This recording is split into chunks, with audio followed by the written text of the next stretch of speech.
Well, again, welcome, and Charles, thank you for your willingness to take us deeper and help us understand this air that we're breathing for all our lives. I hand it over to you. Thank you. Glad to be here. Glad to see all of you. God of Abraham, Isaac, and Jacob, God of Israel, God of the centuries, God of our fathers, God of Jefferson Davis, Robert Edward Lee, and Stonewall Jackson, Lord of hosts and King of kings. That prayer was delivered innumerable times by the Reverend J. William Jones, who is a Virginian, and he had been the chaplain general on Robert E. Lee's staff, the Army of Northern Virginia. And after the war, he became a main organizer at the activities of Confederate veterans groups, and that's where he delivered that prayer over and over again, a prayer that brought together this overlap of the Confederate memory and religion. And that's what the lost cause, the religion of the lost cause is about, which I'm going to talk about tonight. The religion of the lost cause refers to the investment of religious meaning in the memory of the Confederacy. Last week, we traced how Americans created an American civil religion during the American Revolution. That was an outlook that saw providential meaning in the American experience. The new nation's God-given mission was said to embody and spread democracy and the Republican form of government in a Western civilization that was still dominated by aristocracies and monarchies. White Southerners at first affirmed that mission, at American civil religion. But in the 30 years before the Civil War, they gradually switched their sacralization of the nation to the sacralization of the region, of the South. With the proclamation of the Confederate States of America, white Southerners now had a nation in which to see God at work, giving them a new sense of providential destiny. The pro-slavery argument had come about in reaction to the Northern abolitionist movement that portrayed slavery as immoral and irreligious. White Southerners were jarred by such talk, and their intellectual leaders came to defend slavery as the basis of the best of all possible societies. Religious leaders played a key role in their defense of slavery, especially citing biblical passages that recognized slavery. They argued that Southern slave society was well-ordered, well-disciplined society in which slave owners cared for their slaves humanely and taught them Christianity. They had virtue and honor. They tried to claim the moral high ground, although most of the world had already abolished slavery as an inhumane institution in a modernizing world. Southern religious leaders insisted that the Confederacy was a holy war against a disordered and turbulent Northern society dominated by recent immigrants, by Catholics and Jews, by free African Americans who represented to them a violation of the natural order where black people were inferior, and by a ruthless capitalist order in the North. The Confederate Constitution resembled the American Federal Constitution, but it appealed directly for the favor and guidance of Almighty God. That was the phrase. One minister said the Confederate Constitution was sealed in the chancery of heaven. Southern ministers became the celebratory priest of the Southern way in war. Benjamin Morgan Palmer's influential sermon, National Responsibility Before God, placed Southern political culture under God's protection. A Presbyterian, Palmer was comfortable with the concept of the covenanted relationship between God and society. At the moment, he preached in 1861, when we are crystallizing into a nation, we bend the knee before God, appealing to his justice in the adjudication of our cause and submitting our destiny to his supreme arbitration. The destiny under God, that key concept of a civil religion, was now Southern, not American. That destiny was to protect and extend slavery. Defeat of the Confederacy raised the theological issue of how you lose a holy war. After a brief period of anguished doubt and even questioning of God's will, most white Southerners returned to their churches. They decided God was chastening his chosen people, preparing them for some greater mission in the future. But how did the South transcend the clear fact that it had lost a war its leaders had said was about protecting and extending slavery? The story begins in the Reconstruction years, from the end of the war to about 1880, which saw various efforts by the federal government to remake Southern society.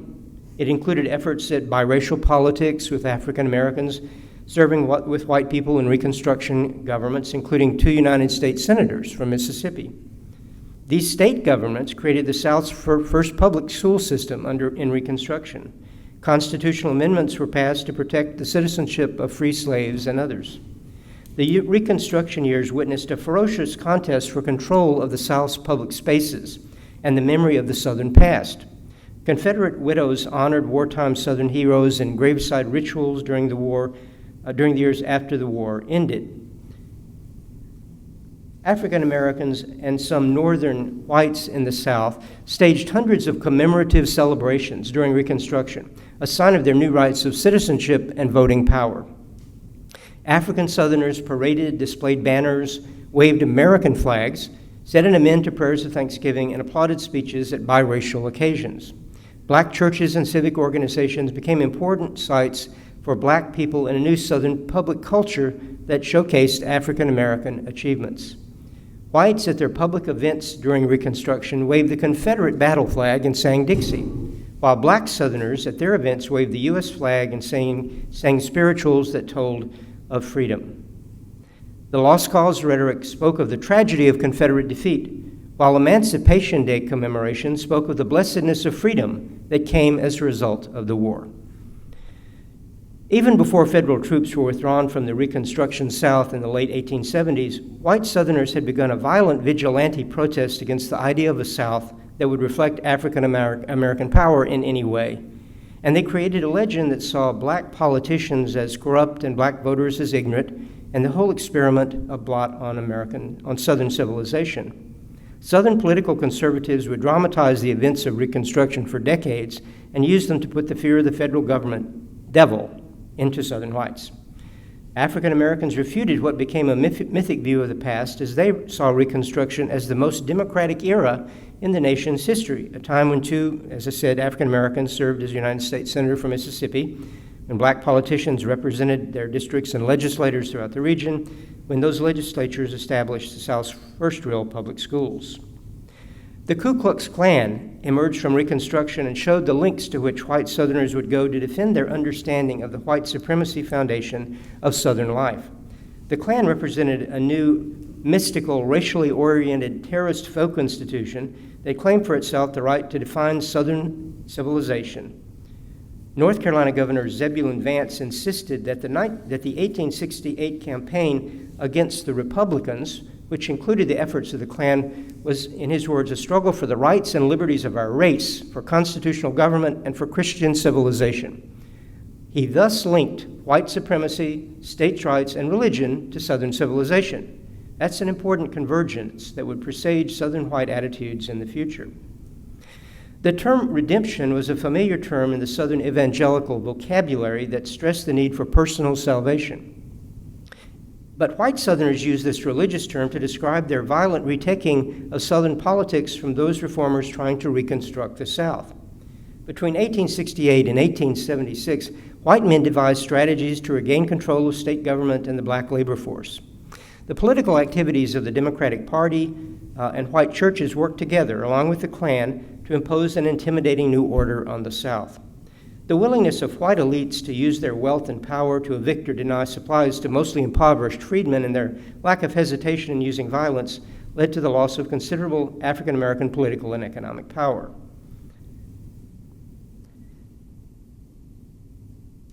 South Carolina war hero and wealthy planner Wade Hampton's campaign for governor in that time period utilized a vigilante group called the Red Shirts in a massacre at Hamburg, South Carolina. South Carolina Governor Chamberlain asked for federal troops as he condemned what he called the atrocity of barbarism, the triviality of the causes, the murderous and inhuman spirit which marked it in all its stages. This intimidation, the governor said, should fill the breast of every man who respects his race or human nature. He pointed to the troubling spiritual nature of what happened and anguished, what hope can we have when such a cruel and bloodthirsty spirit waits in our midst for the hour of gratification? Is our civilization so shallow? Is our race so wantonly cruel? Such was the trauma of the resurgence of white Southerners into political control of the South and the attempts to assist, and the end of attempts to assist freedmen and women into freedom. One development from this period was more theological, involving eschatology and shifting conceptions of history and human responsibility, particularly regarding the idea of the millennium. The millennium is the 1,000-year reign of Christ, of course, that appears in the book of Revelation. Prior to the Civil War, white Christians generally were post-millennialist. That is, they believed that Christ would return to the earth after the world's people advanced toward the ideal of Christian civilization. Christians, in this view, should work for the salvation of souls and work in reform efforts to help build a modeled society based in the brotherhood of man. We've seen the optimism that white Southerners expressed at the beginning of the Confederacy toward the future of their slave society they saw spreading through the Caribbean and offering a model of what they thought was a well-ordered Christian society. But after a decisive Civil War defeat, such an optimistic vision of imminent realization of their vision declined. Replacing it was a premillennialist theology that held that the world is a sinful place, filled with fallen humanity. That society would continue to decline and could only be redeemed not by reforming society, but by the violent apocalyptic return of Christ. That view was spread widely through Southern evangelical churches with the publication of the Scofield Reference Bible, which the Reverend C.I. Scofield, a Confederate war veteran from Tennessee, first published in 1909. The presence of injustice in this view is the outcome of a fallen world, not a call to justice to achieve a God-inclined brotherhood of men and women. Major human intervention is futile. Thus, after this, the predominant popular Southern white churches embraced an evangelical message of individual sin and the need for individual redemption, not the concern to reform society. We get back now to our fundamental question, though, tonight. How did the South transcend the fact that it had clearly lost the war their leaders had said about protecting and defending God-sanctioned slavery? The history of the religious meanings of the lost cause helps us to understand what happened with significance into our own era. The lost cause is an interpretation of the American Civil War told from the explicit perspective of white Southerners. It developed in a post-Civil War context of economic, racial, and social uncertainty. Politicians and political philosophers associated with the lost cause interpreted it as a defense of states' rights now after the war. They now claimed that slavery had never been the main cause of the war, despite pre-war and wartime embrace of it as the essence of Southern society with a glorious future. Writers like Virginia's Thomas Nelson Page romanticized the Old South plantation and the Confederate war effort as noble. White Southerners were stunned by defeat and feared that history would see them as dishonorable, failed victims of their cause. They developed an elaborate mythic view of wartime Confederate soldiers as crusaders fighting for conscience. According to Lost Cause mythmakers, a pantheon of Southern heroes, the highest products of the Old South, had emerged during the Civil War to battle the forces of evil, as symbolized by the Yankee, of course. They were not just great military figures, they were admirable figures with religious significance. The myth enacted the Christian story of Christ's suffering and death, with the Confederacy at the sacred center. In the Southern myth, the Christian drama of suffering and salvation was incomplete. The Confederacy lost a holy war, and there was no resurrection. But the clergy still insisted, even after defeat, that the Confederacy had been a righteous crusade to defend a well-ordered society. Generations of Southerners heard the Confederate memory invested with religious language and meaning, and they participated in rituals that represented a liturgical affirmation of the holiness of the Confederacy. They blurred the differences between Christianity and Southern culture, and sometimes came close to vast blasphemy in elevating Confederate heroes into sacred figures. One part of the ritualistic liturgy of the religion of the lost cause thus saw religious meaning in the heroes of the war. Southern ministers portrayed Robert E. Lee, Stonewall Jackson, and Jefferson Davis, and many others as Christian saints and martyrs. Their images pervaded the South and were especially aimed at children. In the first 2 decades of the 20th century, local chapters of the United Daughters of the Confederacy undertook successfully to blanket Southern schools with portraits of Lee and Davis. Lee's birthday, January 19th, became a holiday throughout the South, and ceremonies honoring his birth often occurred in schools. Lee's picture on the wall was the center, the altar, for the event. The effect of these images could be seen in an anecdote of a told by a Catholic priest, Father Abram Ryan, who wrote elegies about the Confederacy. He saw his young niece standing before a painting of the death of Christ, and he asked her if she knew who the evil men knew who had crucified the Lord. Instantly she replied, "Oh yes, I know, the Yankees." Ministers portrayed Robert E. Lee as a Christian knight, sometimes even a Christ figure, and they cited anecdotes about his religious life and biblical quotes to compare him to Christian saints. Randolph McKim was Lee's most important ministerial interpreter after 1900. McKim had been a Confederate soldier on Lee's staff and later rector of the Church of the Epiphany in Washington, D.C.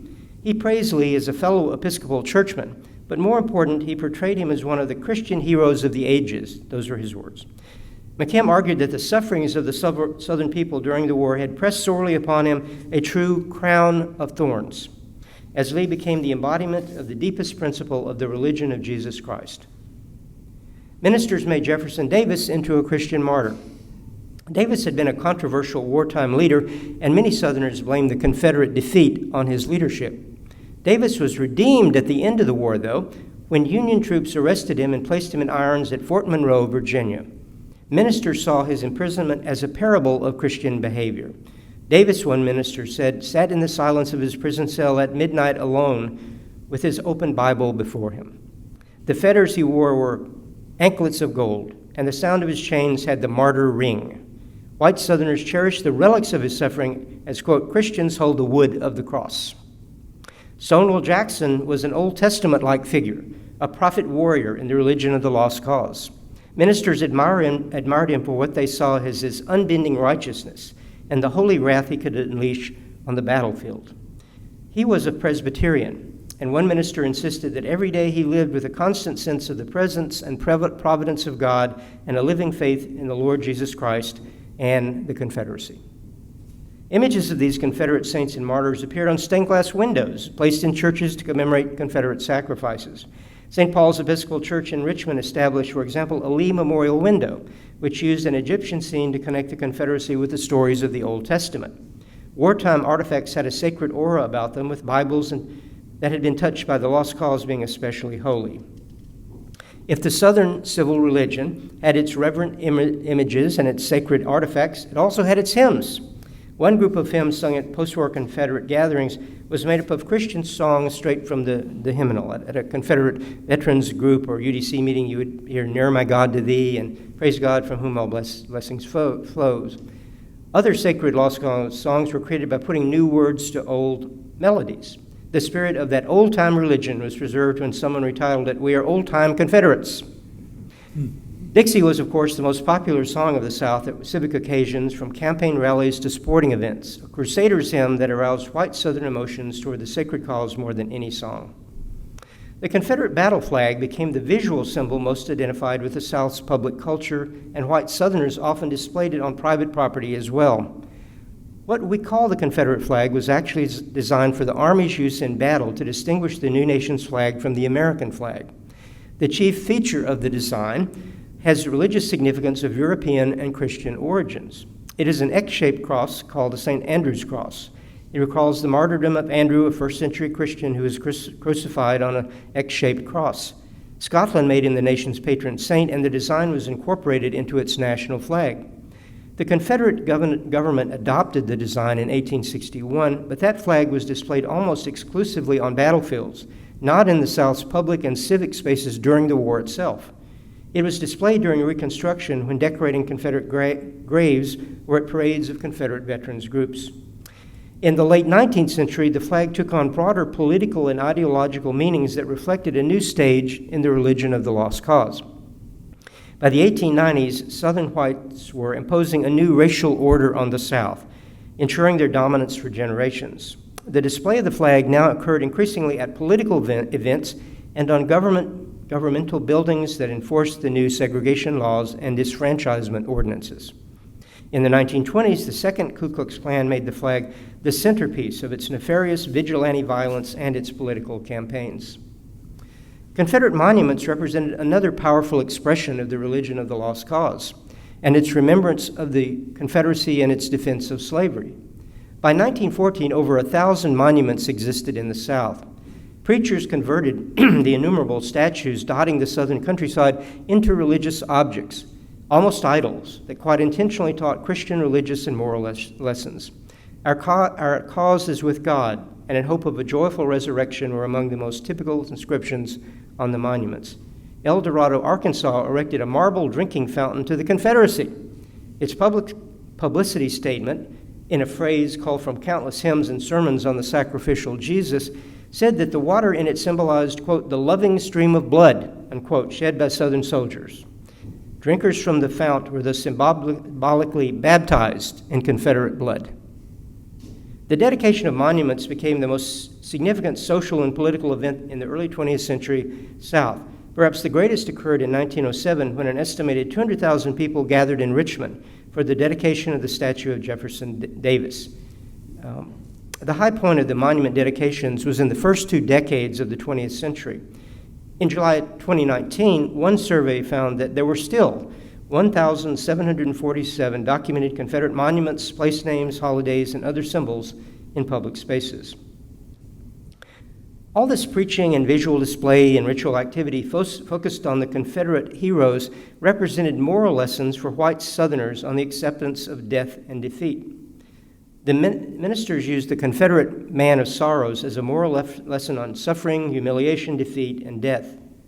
But the preachers reassured their brethren that the Confederate holy warrior did not crusade in vain, because white Southerners continued after the Civil War to fear what they saw as the materialistic, ethnically diverse Northern civilization. For many people, the Yankee continued to be a monster symbolizing evil.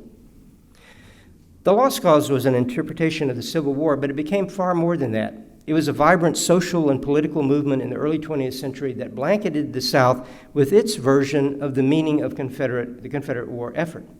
The United Daughters of the Confederacy led the efforts to memorialize the cause, and they were astoundingly successful. One could study them for lessons on marketing, branding, and lobbying. Religion pervaded their work. The importance of Christianity to the Daughters could be seen in the approved ritual for their meetings. It began with an invocation. Daughters of the Confederacy, this day we are gathered together in the sight of God to strengthen the bonds that unite us in a common cause, to renew the vows of loyalty to our sacred principles, to do homage unto the memory of our gallant Confederate heroes, and to perpetuate the flame of their noble deeds into the 3rd and 4th generations. To this end, we invoke the aid of our Lord. The Daughters of the Confederacy provided an unmatched crusading zeal to the religion of the Lost Cause. They preserved oral histories and Confederate relics, served on textbook commissions that only adopted history sympathetic to the Southern cause. They produced their own primers for school children, including one entitled The Ku Klux Klan or Invisible Empire, which the state of Mississippi adopted as a supplemental text for public schools. And they pressured every former Confederate state to have Confederate Memorial Day as a public holiday. They were especially aggressive in preserving the records of the Southern past. They saw them as sacred documents. One Texas daughter urged a group in 1912 to guard its archives, even as the children of Israel did the Ark of the Covenant. The UDC Catechism for Children worked to instill Lost Cause understandings in the South's white children. Christian tradition has long included catechisms for children to instill religious instruction. They are often the foundation of confirmation classes, especially for children. The UDC Confederate Catechism followed the form used by various denominations. It had 6 questions for children to master to show their mastery of Lost Cause religious orthodoxy. Although many writers denied slavery was the cause of the war after the war, the Catechism was surprisingly frank in teaching that the cause of the war was, quote, the disregard on the part of the states of the North for the rights of the Southern or slave-holding states. This was shown through the passage of laws in the northern states annulling their rights of the people of the South, and that included, it said, the right to hold slaves as property. It was the intention of the Catechism, modeled on Christian forms, to have a white Christian child growing up with the parallel liturgies in civic and religious spaces to correlate white supremacist and Christian values, as what one said would be seamlessly interwoven. Often the same teachers led children in reciting the UDC Catechism on Saturdays and the Methodist or Episcopal Catechism on Sunday. The Daughters of the Confederacy were central to a fundamental change in the Lost Cause around the turn of the 20th century. In the immediate aftermath of the war, up to 1880 or so, the white South mourned its lost soldiers, the lost cause of slavery, and Southern political independence. The commemoration of the lost cause before 1880 was typically in graveyards and cemeteries, and the mood was somber and grieving. As time went on, the generation of white Southerners that had fought the war and lived with its traumatic effects on the home front, they aged and began to put their stamp on the South for the future. In the 1890s, they imposed a new racial and commemorative order on the South. Jim Crow segregation laws and disfranchisement ordinances date from the 1890s. The lynching of African Americans dramatically rose in that decade. Convict leasing appeared in the 1890s as a way to criminalize black men without steady jobs who could be charged with loitering and sent to parchment or to private employers with little oversight. At the same time, the Lost Cause became a popular social, cultural, and political movement. The Daughters of the Confederacy transformed the Lost Cause from a memorial activity of mourning and grieving the dead to an ideological one that celebrated the triumph of the Lost Cause as seen in preservation of a Southern racial order that, if not exactly slavery, was as close as one could come. The United Confederate Veterans, a group of former soldiers, formed in 1889, the Daughters in 1894, and the Sons of the Confederacy around 1896, all in the same decade when the new racial order was formalized in law. The Lost Cause had many expressions and meanings. Business people, for example, used the Confederate heroes because they were respected figures in post-war society. One could buy a bag of Robert E. Lee baking flour or ride in a train whose board of trustees were former Confederate generals. But the religious dimensions of the Lost Cause, on the other hand, were most significant in giving a spiritual gloss to the white South's new segregated racial order in the world in the early 20th century, resting in white supremacy. The religious leaders and organizations who sacralized the Lost Cause normalized its whites-only narrative of the Civil War. By placing a sacred canopy over the Confederacy, its advocates made it almost invulnerable to questioning the memory of the war and the Southern social order in general. It did not have to be so. African Americans honored their heroes who fought for the Union Army, and leaders like Frederick Douglass were powerful prophets who might have been incorporated into a new Southern cultural ideology. But Southern whites did not hesitate to use their control of Southern cultural institutions and venues to prevent the expression of any historical stories that provided examples of successful, brave, and courageous African Americans. Giving religious sanction to the Lost Cause effectively normalized it for generations of white Southerners who had no exposure to any other story of the Civil War. In fact, Northern whites came to accept the Lost Cause narrative as well by the turn of the 20th century. When Robert E. Lee was honored in the National Hall of Fame in the nation's capital in 1904, it was a hugely symbolic event and a victory for North-South reconciliation. The national culture now could honor Southern soldiers as well as Northern soldiers for their military qualities. That became what was honored, for their bravery in battle. In the process, the causes for which the soldiers fought, the preservation of the Union and African American freedom on the one hand, and slavery and states' rights to preserve slavery on the other, these causes were downplayed. White Americans were regionally reconciled, but at the cost of downplaying the need for reform of society to address issues of social justice related to African Americans. Next week, we'll examine what happened to the Lost Cause after World War I, as it became incorporated into American popular culture on football fields and in films and radio. And it reemerged as a political force during the Civil Rights era, and now it has reappeared still another time in the last 5 or 6 years, as we witnessed for the first time a Confederate battle flag being carried in the halls of Congress, and Confederate monuments being challenged as defining elements of the 21st century South. So next week is the culmination. Thank you for being here. Any questions?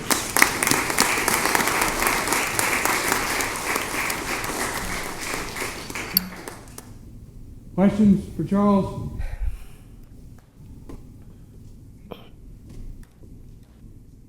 Well, I said it all then. I have a Okay. question or two. Were there any dissenting voices that historians can point to in in the South, leading up to the Civil War, and in the development of the lost cause. So do we have any Dietrich Bonhoeffers anywhere in that? You know, there's really, in terms of religion, there isn't. You know, before the Civil War, there were, well, you know, in the early 19th century, there were Southern abolitionists who believed in freeing slaves, but they usually correlated that with sending them back to Africa. But they were in the Upper South in Virginia there, and there were, you know, like Cassius Clay, who was a Kentucky abolitionist. So there were a few people like that, but there were not very many religious people at all who would articulate a Bonhoeffer sort of position, because it really was about culture and Christianity and that relationship. And I think throughout all this 19th and 20th centuries, you have the churches really, Southern churches were in cultural captivity in a lot of ways to the cultural values, rather than serving as a kind of prophetic voice, standing in counterpoint to, you know, sometimes the culture may be wrong. Well, no, the culture was never wrong. And so now in the late 19th century, when the segregation and disfranchisement order was emerging, there were people like George Washington Cable, the Louisiana writer, who was a stern critic of this emerging segregation order. But he based his critique on democracy, you know, that it really violated democracy. He didn't inject religious principles. It would, now you had African Americans in the North, of course, who articulated, I mentioned last time, I mentioned Frederick Douglass, who was very critical of, you know, Christian slave owners above all, he thought were the worst slave owners, because they would justify the institution as God-given, and whenever they punished any slave, they would say it was because God told me to. And so there were people like Douglass, but among white Southerners, there weren't really. It would be well into the 20th century before you had Christian ministers who would articulate opposition to this segregated order. Yes? Sure. As you were studying this, what was the biggest epiphany that came to you as you were beginning to really immerse yourself into the lost cause? I think it's the relationship of the lost cause as a separate kind of entity to the bigger question of what was happening in the South at the same time. In other words, the lost cause movement didn't talk a lot about race.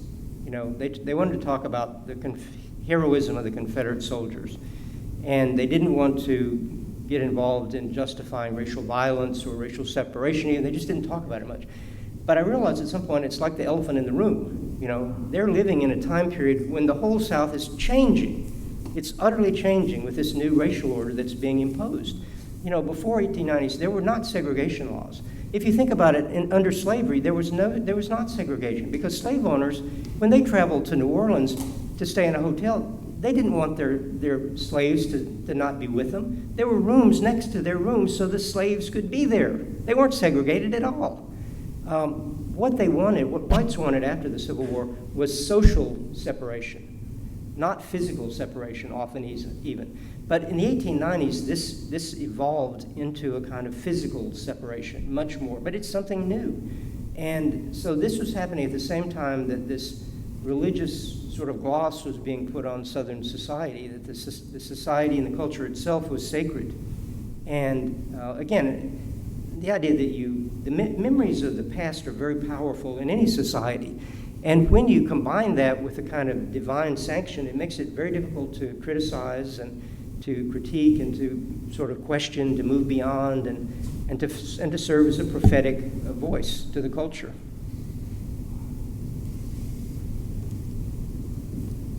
Yes? Did none of the Christian scholars at the time point out that slaves in biblical times were not treated as chattel, that they could buy their way out?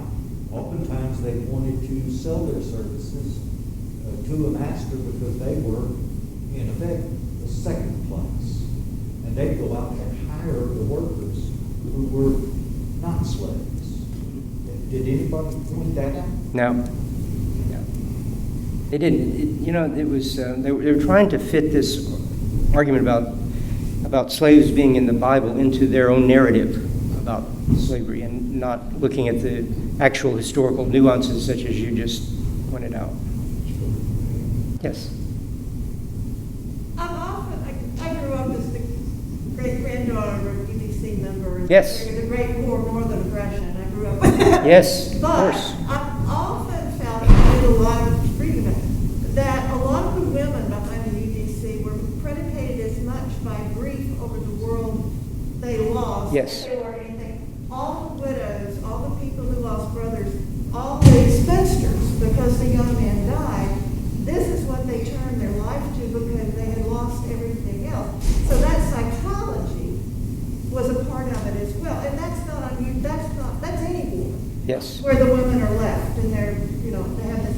So that, I've always felt that was a part of their passion, more than race. Mm-hmm. Yeah. No, I think you're right. And you look at why the Lost Cause emerged as such a powerful movement. And in the early days, it did involve this grief. I mean, and for good reason. There were, the South lost hundreds of thousands of people to death and disease, and the proportion of households who were affected by death were profoundly, deep, much more than in the rest of the country, and so, and not just the deaths, but the living with the aftermath. Mississippi spent most of its state budget on buying artificial limbs for soldiers in 1866 and 1867.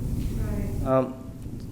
And for women, for many women, that there were no men to marry, and so, and a group like the United Daughters of the Confederacy is an example. You can look at it in terms of women's history in a different way. It's an example of Southern women who had been confined in a very stereotypical role to the household, and they played a very active public role in this organization. And so in terms of women's history, it's kind of a landmark in the South of women playing a very prominent, powerful public role. Unfortunately, mindset like this. And wasn't the South also greatly impacted in those years because nothing changed? Immigrants didn't come in. There Right. was nothing new to shake things up. It just got, fossilized. Yes, absolutely. After the Civil War, the South slunk into a desperate poverty for most of its people. I mean, black and white, and it got worse as time went on, and up to the Depression and after. So, there were no resources. There was no investment funds for industry. The New South movement developed, but it never really achieved much, except for a few places in the South. It didn't transform the industrial New South didn't transform the region at all. Most people continued to live lives in rural areas, engaged in agricultural work, more and more engaged in cotton because it at least paid cash. Now, as time went on, up until a certain point, that what cotton paid got worse and worse, and so it was a desperate economic situation. But your broader point about society didn't change. There weren't new people, new ideas, and so it took the Depression really to bring change. And World War II. Yes. Charles, how do we appropriately deal with not being able to understand the moral position of yesteryear and the presentism that I think inherently comes when we start exploring these topics? That's something that I'm interested in. Maybe we'll get into that later. And then also, when we do start to deal with them, and I start to deal with my own racism, how do I deal with kind of that link with the Puritan approach of demanding fidelity and contrition? Charles, could you repeat some of the questions? Okay, sorry, and I'm not sure I'm going to do, you may have to repeat this again for me. So you're asking, first of all, about the sort of how we deal with the sort of moral positioning of the Confederates in the pre-Civil War and post-Civil War. For today's lens, right, exactly. Yeah. The moral beings that we are today. and today. Yeah. It's hard. I mean, I struggled with that, about when you look at the defenders of slavery, they really believed they had the moral high ground, and it was partly because they were giving this kind of, their critique of the North was ironically almost like Karl Marx's critique of capitalism, that it's ruthless capitalism, has no concern for the workers, and they saw themselves as humane. They saw themselves as having brought slaves from Africa as savages, and they were Christianizing them and evangelizing them. They saw themselves as all paternalist, who treated their slaves humanely. Now, we know that's not true, unfortunately, but dealing with that moral confidence they have is very difficult to understand.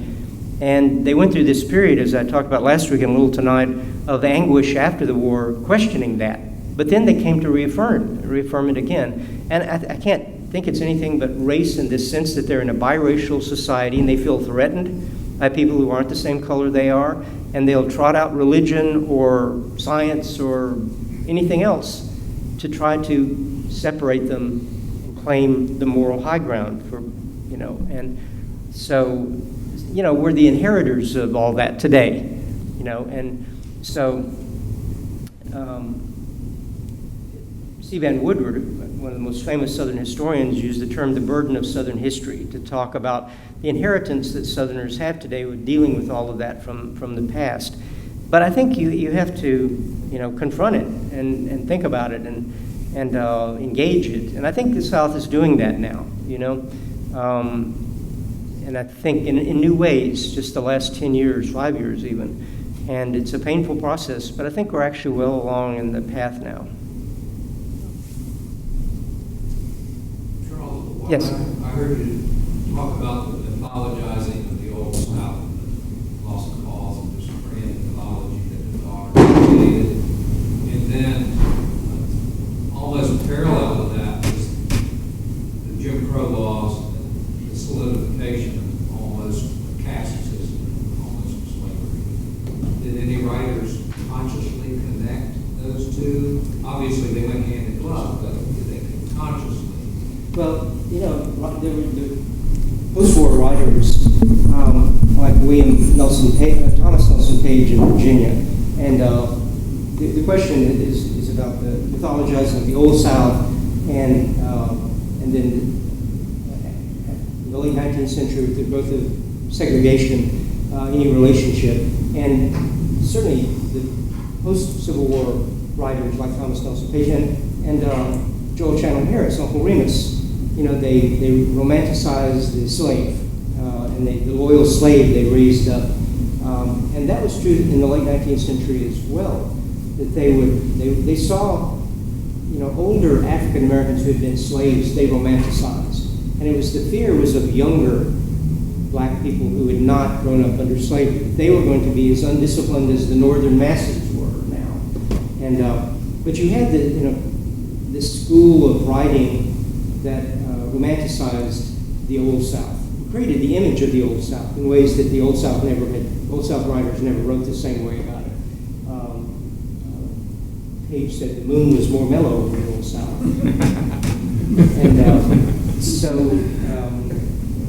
I think it's this romanticization theme that has been so powerful in Southern history. And it's a way to avoid dealing with the ugly realities that have existed. My wife and I struggled with this. By the way, we are enjoying this tremendously. Thank you so much. This is sitting us spot on. You talked a little bit last week about the evangelical movement pre-Civil War and then post-Civil War. They're polar opposites. And I'm referring, I think, more than anything to the Republican Gomorrah, the book that really lays bare the problems with that. What rationale did Protestant ministers, whether they're Presbyterian, we are unfortunately, Episcopalian, Baptist, I just got pinched by my Presbyterian. Welcome. What rationale did they use to say this was a holy war and we lost it? God was playing a joke on us, or God was not. what was their rationale? And I can't find one. I found one North Carolina thesis that was just the young man. I'm not springing on you, Okay. but it's Joshua Lee Waddell from Appalachian State University. I've got some friends up there, and he wrote his thesis on this subject. And it's like, where did they rationalize, and how did they put any rational sense in the idea of this is a holy war, and we lost it? Yeah. And if it was Christianity and God behind us, if God is for us, well, no, he evidently was not.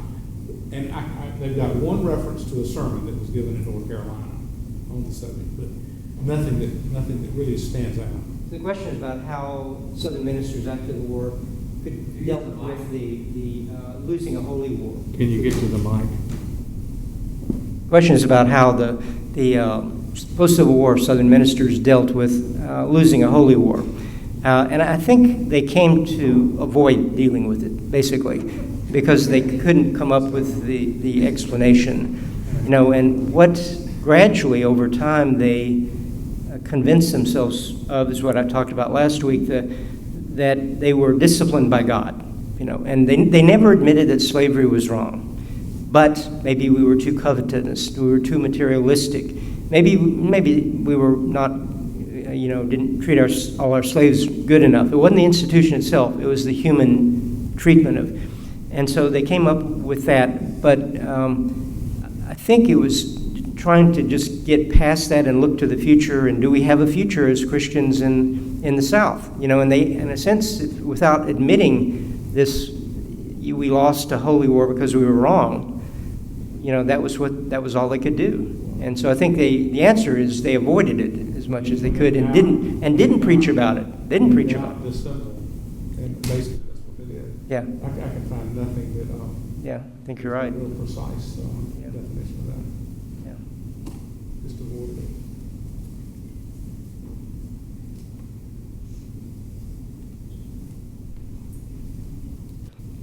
Well, one thing that I thought of is that, the thing of the civil religion, there are many churches, including our church, we have the American flag here, sometimes, and many churches have religious sanction for nationalism.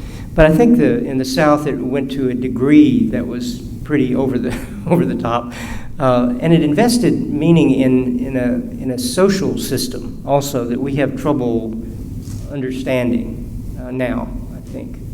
And but that combination of giving religious interaction with nationalism is not unusual. But denominations have alternate theologies that hold the culture to account much more than I think the South did. That's the difference for me. Yes? Something that I'm thinking about as I'm listening to all this is that, people who were propagating this theology and promoting this were people who were also faithful Christians. Yes. And I'm curious, in doing this research as a Christian, were there any ways in which you found your faith was challenged or transformed or strengthened? What was the effect of that from a more personal perspective? If you would be okay. You mean in terms of myself? Sure, yeah. I'm not sure I understand the question about, tell me again, sorry. Just dealing with the fact that these were folks who, These were faithful Christians. faithful Christians, and, we also, you are faithful Christians, and, we do think, we think of ourselves we have a different moral understanding, obviously, today, but at the end of the day, I'm sure that there will be things that we are, moral failings that we have at this particular moment as well. Yeah.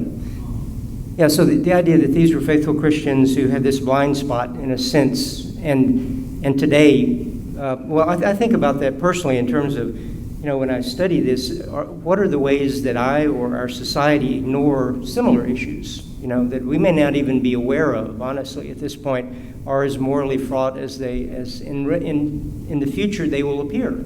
That's the thing, is how we have enough discernment I think, as religious people especially, to try to figure out in our own society what are those issues that have moral implications that are difficult maybe for us to acknowledge because of family background or connections or conflicting beliefs with other things we believe. I mean, we all hold a lot of different beliefs in our head, family and work, church, school, nation, Ole Miss football, whatever it is. But we have all these things in our head, and often they do conflict. And how you sort that out and really focus on how you can be constructive is a challenge to me and others too, I think. So.